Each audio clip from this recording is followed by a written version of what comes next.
was a lot of inspiration that went into Call of Duty Black Ops multiplayer. Now, traditionally on Call of Duty, you get new weapons, new perks, new maps, you get all that stuff, and we needed to do that. We need to do that exceptionally well, and I actually think we've done that this year. But the team knew the stakes were very, very high this year. For us to deliver, we kind of need to go outside of the box. So we focused on 3 pillars: compete, customize, and create. So on the compete side, we've added this combat training mode, which gives new players the opportunity to basically get their feet wet in multiplayer, but also add a very cool, new, and compelling game mode that allows you to basically play co-op with your friends. The other thing we did was add Wager Match, which basically takes this idea of a Call of Duty currency that we've introduced and allows you to put it on the line to earn more currency, or, unfortunately, lose it. It's a very fun game mode. I think for my guys that play it and me, it's probably the biggest adrenaline rush that you actually get, and it's a lot of fun. So that's the compete side.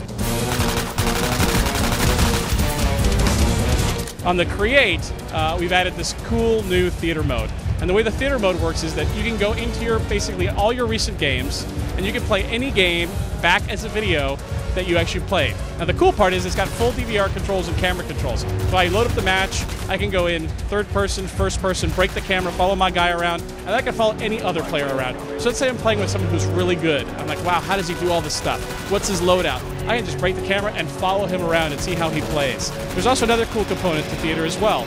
On Call of Duty this year, we've introduced this idea of a player card. So normally when I go into the game, I can go look at your name and say, okay, here's this guy, he's level 54, and that's what he does. Now think of it as your Call of Duty baseball card. What you can do is you have 6 slots that you can put all of your different theater modes that you've made and put them on your player card. So let's say you had an awesome kill streak, or you made a cool video that you mashed up with the theater editor.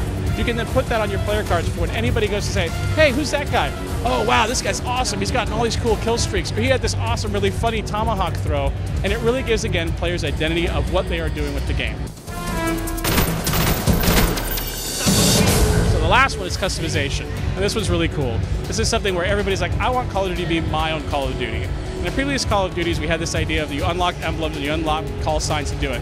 Now we're giving you the ability to make your own.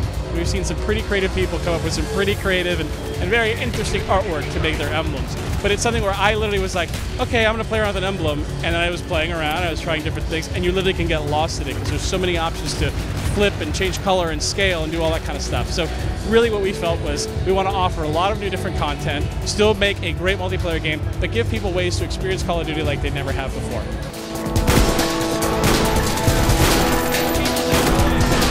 Combat training was actually something, as they mentioned, was a development tool to see how multiplayer worked, how the enemies, how things were behaving within the world.